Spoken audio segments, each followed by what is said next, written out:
All right, welcome everybody. So we're going to go over the oil change capacity and procedure for a Nissan Titan, also for an Armada Infiniti QX56, anything with the V8 5.6 liter from Nissan in it. So first thing we're going to go over what you need to actually accomplish this. And the first thing you're going to need obviously is oil. So the oil quantity capacity is 6.9 quarts for the engine. So I've got a 5 quart and 2 1 quarts here. I'm using high mileage here because I'm sitting at about 130,000 miles on this truck. But oil calls for 5 weight 30, and I'm using a synthetic blend here. So you're gonna need oil, obviously a filter. So I'm using the Wix. All right, there's a number of different filters you can get, so you can ask them at the hardware store or auto parts store, O'Reilly's, Napa, whatever you guys use. And tools, you guys are either going to need oil filter wrenches. I have 2 here. Hopefully we won't need these. Hopefully it'll spin off by hand. And to take the drain plug off, you're going to need a 14 millimeter setup on either a ratchet or an air ratchet or whatever. And I like to torque my drain plug. All right, so let's go ahead and get into it. Okay, so the first thing you're going to need to do, which I've already done here a while ago, because I've been chasing an oil leak, which I found coming from behind this oil filter. It's also the transmission cooler, sends radiator lines through that, and there's an O-ring behind there. So that's going to be a separate video, but I had to take the filter off to change it first. So, but first thing we're going to look at is taking off the skid plate here. So it mounts with 4 bolts all the way around, relatively simple removal, comes off, and it looks just like that guy over there. Okay, so then you're gonna go right into taking all your components off here. So the first thing we're gonna look at is our drain plug here on the bottom of the engine case. So the oil pan is a 14 millimeter, and we'll go ahead and break the torque on that. Okay, so first thing, like I said, is we're going to take this drain plug off, 14 millimeter socket, break the torque on that, and you also want to make sure you have some kind of a catch pan here to catch all this oil that's going to come out.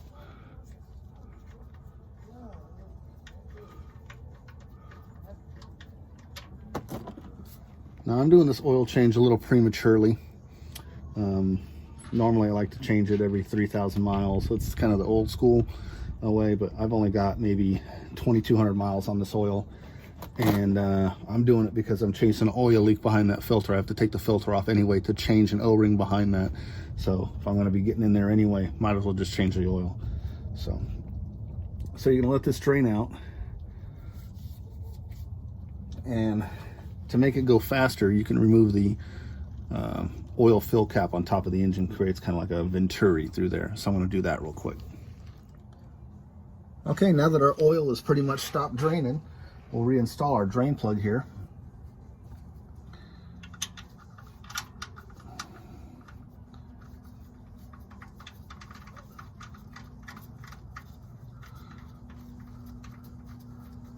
All right, tighten that down finger tight and then put a ratchet on there.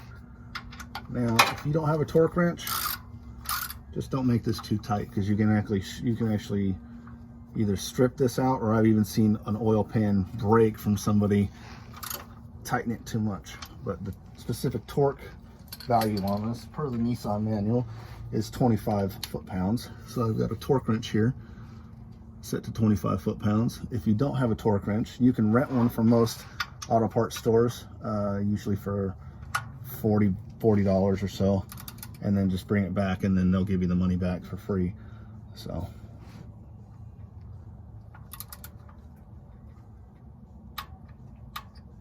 okay, so we are torqued, and now we're ready to remove the filter. Okay, so now we're going to remove the filter here. Nissan, in all their wisdom, actually has a little channel guard here, so the oil will drip out of this and come down this and go into your drain pan. So make sure you migrate your drain pan from the drain plug up to here, so you'll catch all this oil. So hopefully I can get this to loosen without using an oil filter wrench. And it looks like we're going to be able to do that.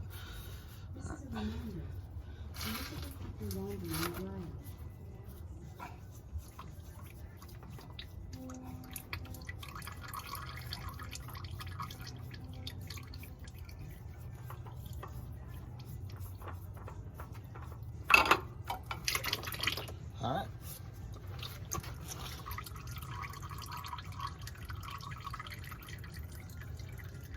And now I'm going to pause the video because I have to do some other maintenance here to remove this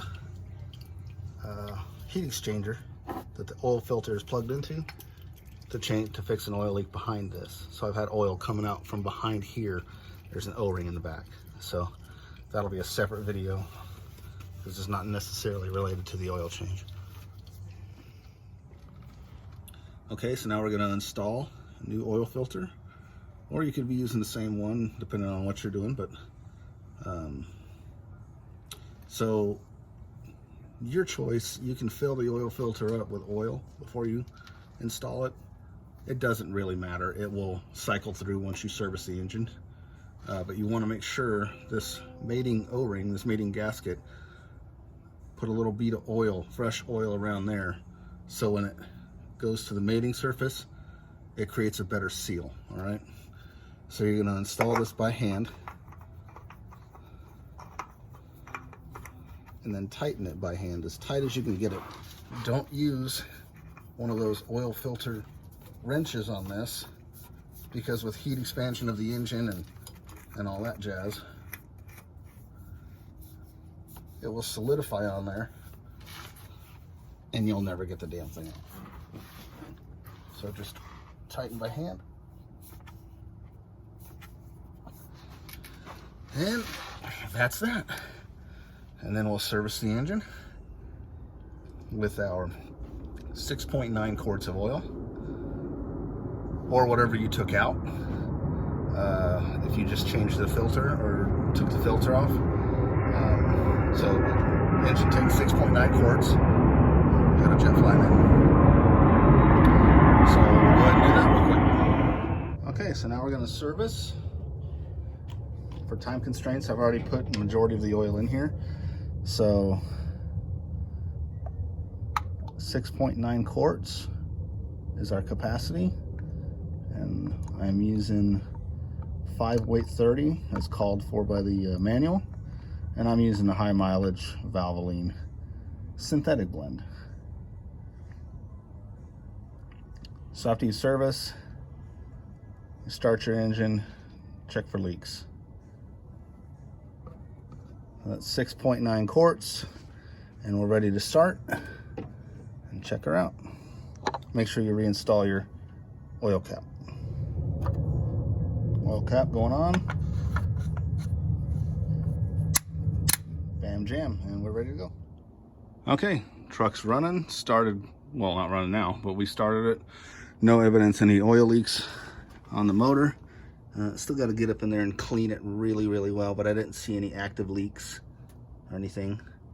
So I'm going to use my pressure washer after it runs for a little bit to make sure that seal heats up and actually seals against that oil heat exchanger. So upon removing the oil drain pan, my assistant made a little bit of a mess here. So I'll have another video on how to get oil stains out of your concrete. I did have some oil stains here from my oil leak anyway, but not near what this is, even over there under the Challenger side, because I parked the truck on both sides. So, but I'll show you how to get that out in another video. And also make sure you turn in your oil.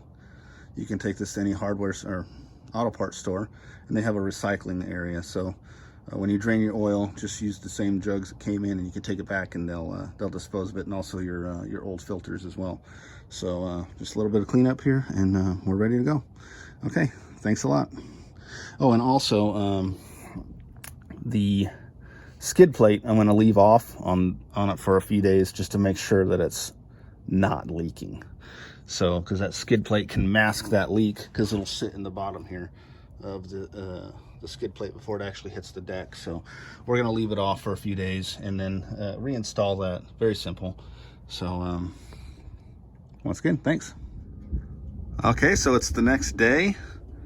I drove the truck to and from work and around town a little bit. Just make sure the oil gets heated up and warm. And when it's warmer, if you're gonna have a leak, that's when you're gonna find it. So I'm not seeing any leaks here. And it looks like we're good to go. And we can go ahead and reinstall our skid plate. Okay, now that our oil leak is fixed and our oil change is done, we're gonna talk about how to get rid of all these stains off your driveway. So I've got a video that I'm gonna show you how to do that, and it's worked well for me in the past. So I've got oil stains all over the place here. So like the description, and thanks for watching. Appreciate you.